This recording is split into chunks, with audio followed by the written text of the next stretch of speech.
Are you the reserved guest I was expecting? I have something important to discuss with you. Would you mind sparing a moment?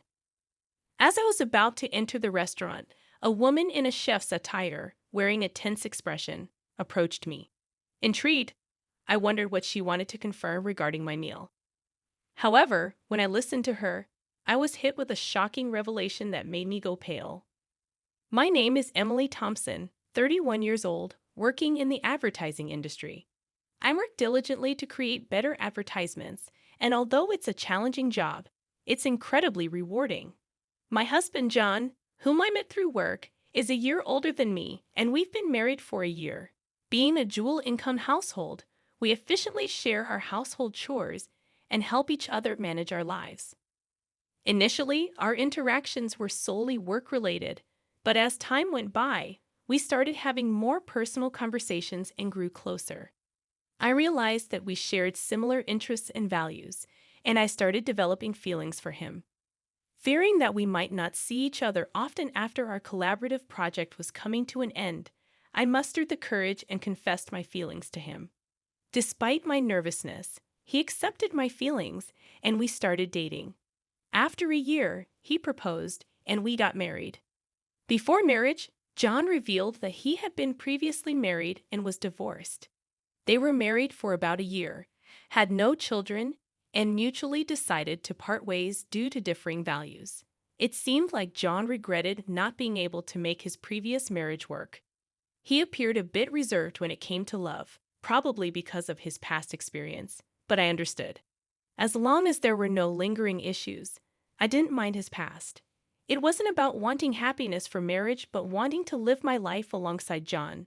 So I accepted the fact that John was divorced and went ahead with the wedding. Our married life was filled with happiness, but slowly, the real implications of John being divorced began to unravel.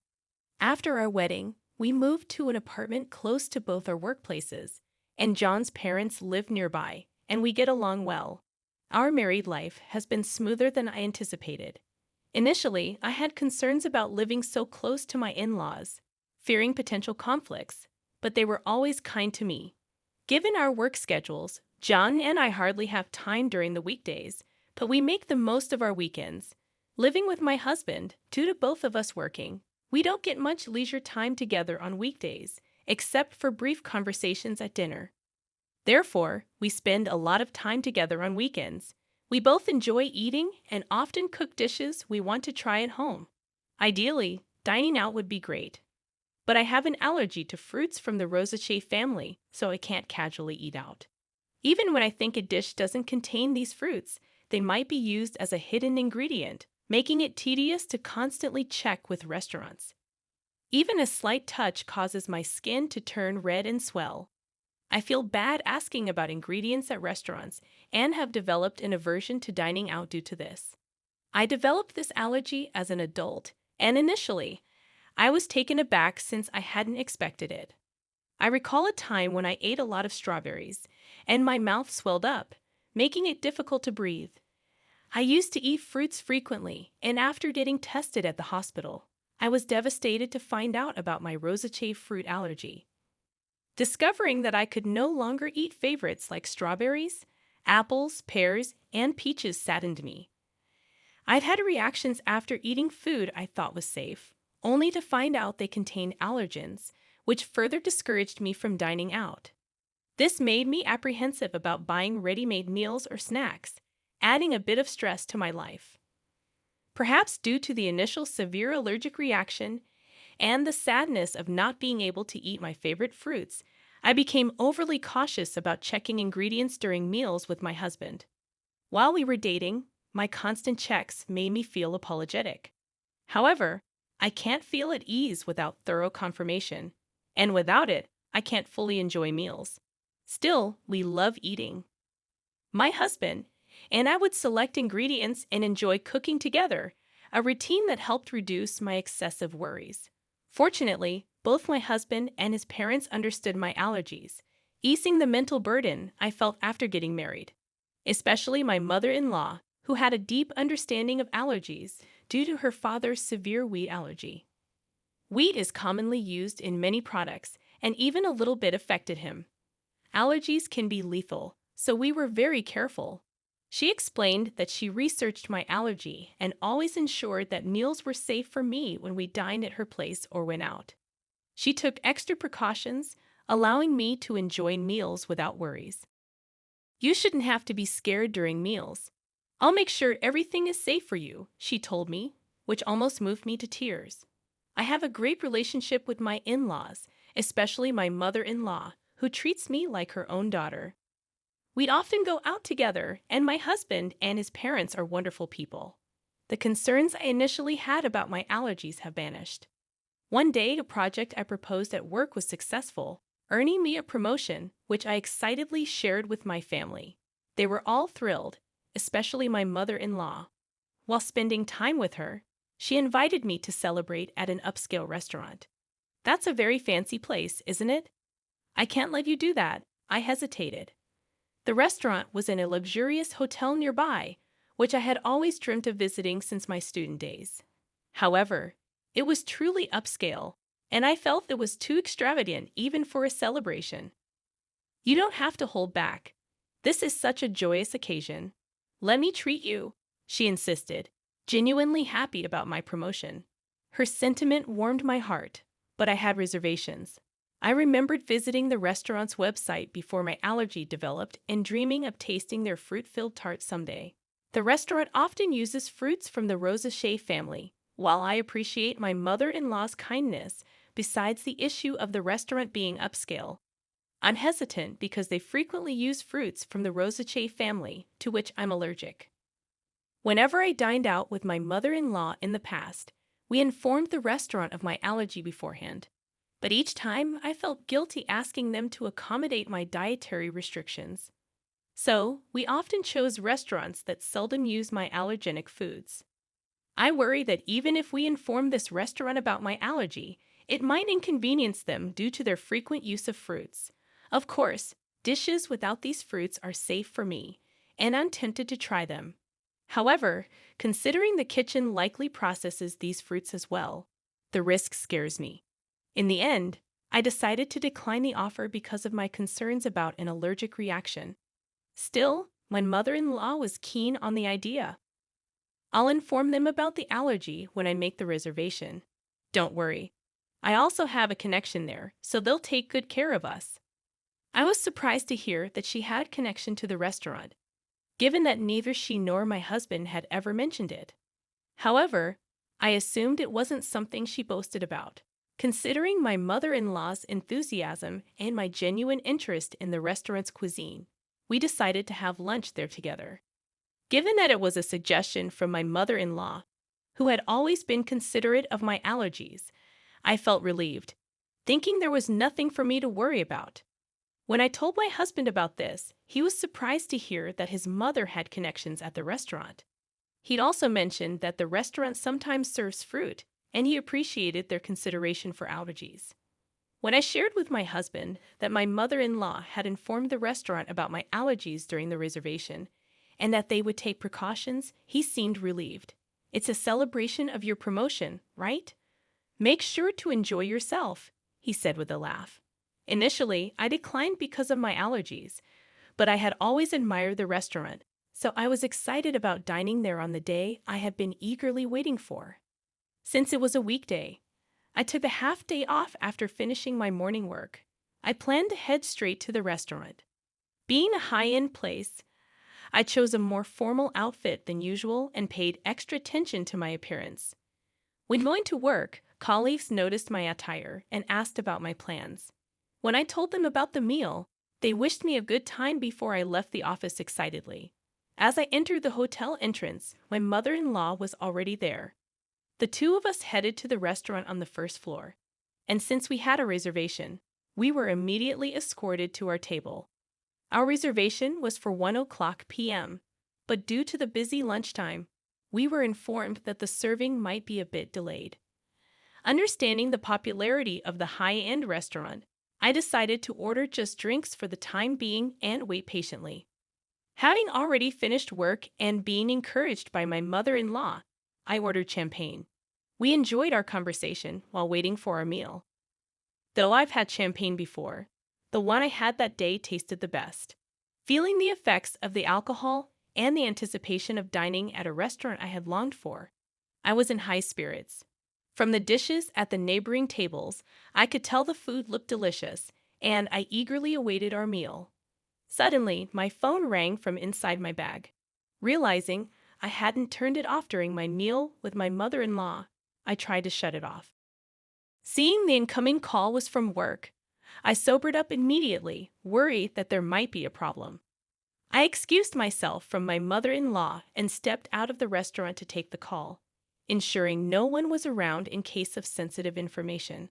The call was regarding a document I had submitted earlier that day. My colleague urgently needed clarification.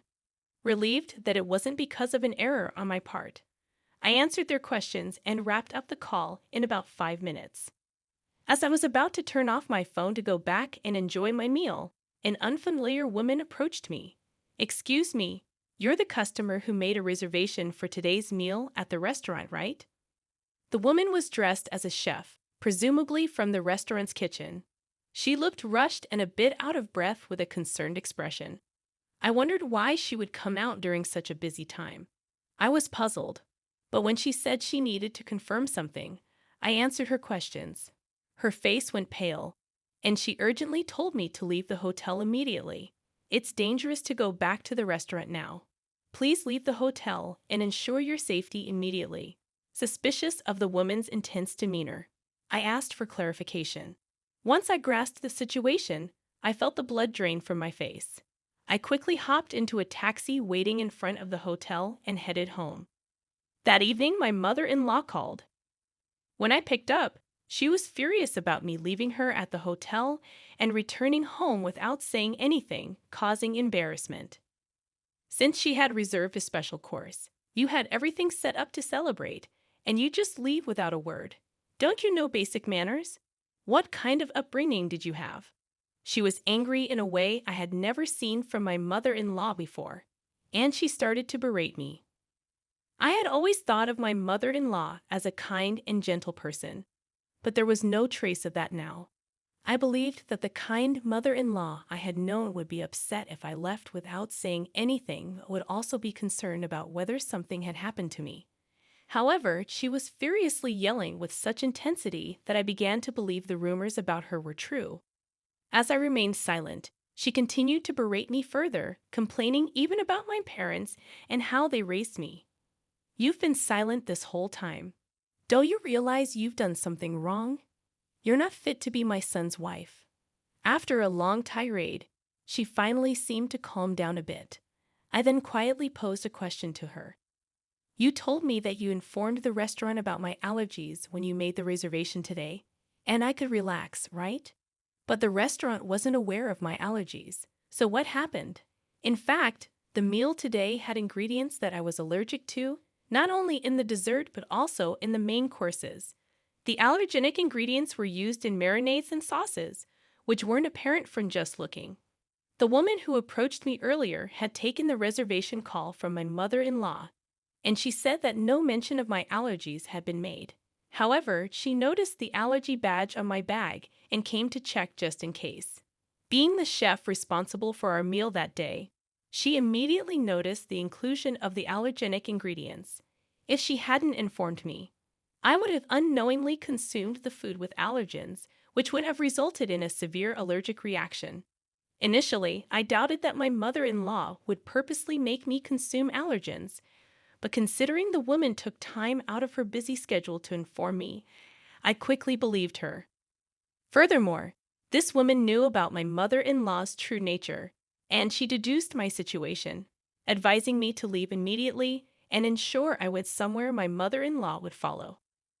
The reason she knew my mother-in-law was that she was my husband's ex-wife, now working under her maiden name, Kate Young.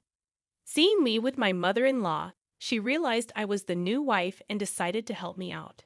She assumed I was the new wife because she believed that my mother-in-law wouldn't have female friends, especially someone of a similar age, after getting married to my husband.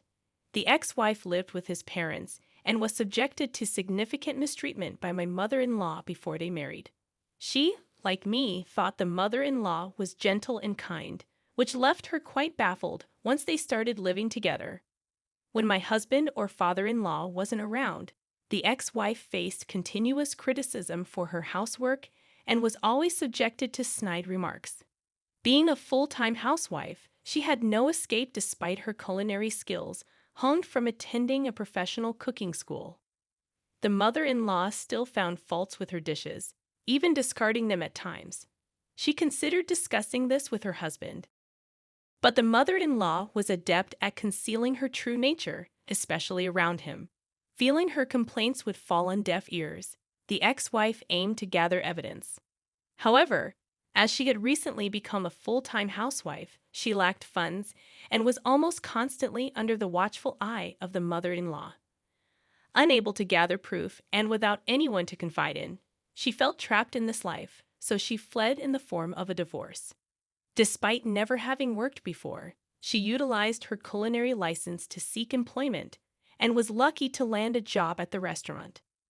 She worked diligently, and over time, the memories of her mistreatment faded, and she began to enjoy her work. After a few years, as she matured into a full-fledged chef, for some reason, my mother-in-law discovered she worked there and started frequenting the restaurant. Upon realizing her ex-daughter-in-law was there, she discreetly threatened her for discounts while she declined absurd demands. Past traumas influenced her to yield to some, and the connection my mother-in-law spoke of referred to the ex-wife. When I questioned why she hadn't communicated my allergies to the restaurant, my mother-in-law feigned ignorance. "I knew about your allergies, so I must have told them." "Maybe it's the staff's oversight," she countered defensively, placing the blame on the restaurant staff.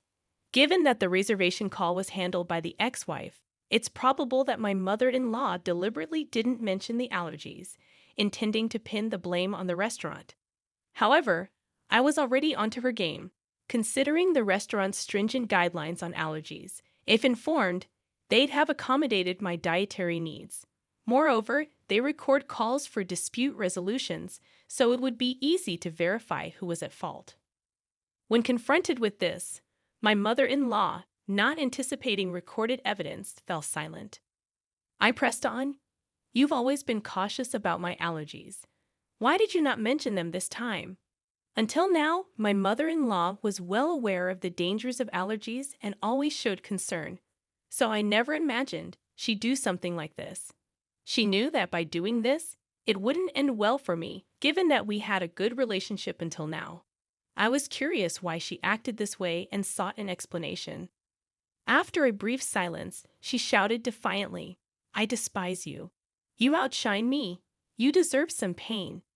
She was envious since I received praise at work and was more liked in the neighborhood than her. She arrogantly claimed that even if I spoke out, no one would believe me. If it weren't for this incident, I wouldn't have believed she was capable of such actions. Thus, I had collected evidence to reveal her true nature and confronted her with it. Everyone would believe me. My parents and my husband, John, are here, listening to everything. Plus, this conversation is being recorded. Everyone present had heard her berate me and her intentions to purposely expose me to allergens. In fact, after leaving the restaurant, I immediately went to my parents' house and had John join us.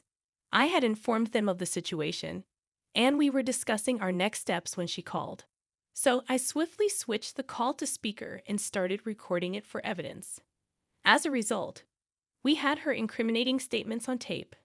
She was taken aback by my revelation and asked in a shaky voice, "Wait, is John there with you?" She never expected her son to find out and asked in a trembling voice. In response, her son, who had been silent and emotionless, gathering evidence, spoke up. "I heard everything. I can't believe you do something like this, Mom," he said in a suppressed, angry tone. She hastily began making excuses. "It wasn't like that. I didn't mean." Her desperate attempt seemed insincere, especially after her earlier outburst. His anger was evident as he shouted, not only towards Kate, but also towards Emily.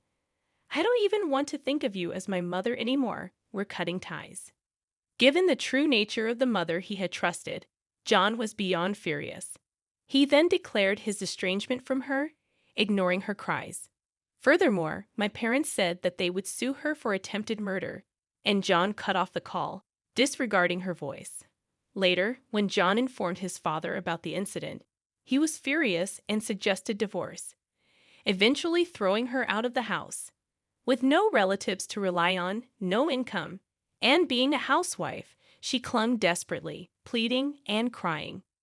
Her husband, feeling a final bit of pity, put her in a basic apartment, paid the first month's rent, and told her to find work so she could support herself. But having been a housewife, she seemed to lack the drive to work, and, for some reason, clung to both John and me. She barged into our house demanding money, but we drove her away, telling her to earn it herself, especially John, who was extremely stern, ensuring she wouldn't approach our house again. Later on, rumors suggested she started working at a nearby supermarket, but she seemed quite disheveled. Given her nasty attitude, she had no one to rely on and seemed to be struggling on her own. I hope she continues to work hard, both for her own expenses and to pay us the compensation. And I want her to stay out of our lives. As for why she did what she did, it seems she was jealous of me and wanted to see me suffer. John's ex-wife had moved in after graduating from a vocational school and became a housewife.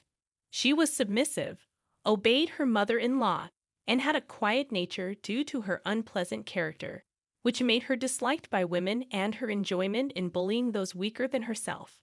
She used to take out her stress on John's ex-wife. However, I am independent, working, and getting promotions. I had a higher social status than her and was well regarded in our neighborhood. Initially, she liked me, thinking I was a competent daughter-in-law, but she gradually grew jealous. Being unable to bully me, she wished I'd be in a position where I'd become incompetent, wanting to look down on me. After the explosive call when John and his father confronted her, she confessed everything, leading to their declaration of cutting ties with her. Later, John apologized to his ex-wife for not noticing the bullying. At that time, he was new at his job and deeply trusted his mother, which blinded him to her behavior. Still, he felt he should have noticed and was regretful. His ex-wife assured him she was over it. She's dating someone now, and their conversation ended on a peaceful note. John felt relieved, knowing she was genuinely happy. Thanks to her help, I became friends with John's ex-wife. She's also career-oriented, and we get along well. Although she's his ex-wife, there's nothing concerning regarding their relationship, and I'm glad to have a friend close in age. After settling matters with the mother-in-law, John and his father threw me a promotion party. With the celebration from the two of them, I felt happy and determined to continue working hard without worrying about my mother-in-law.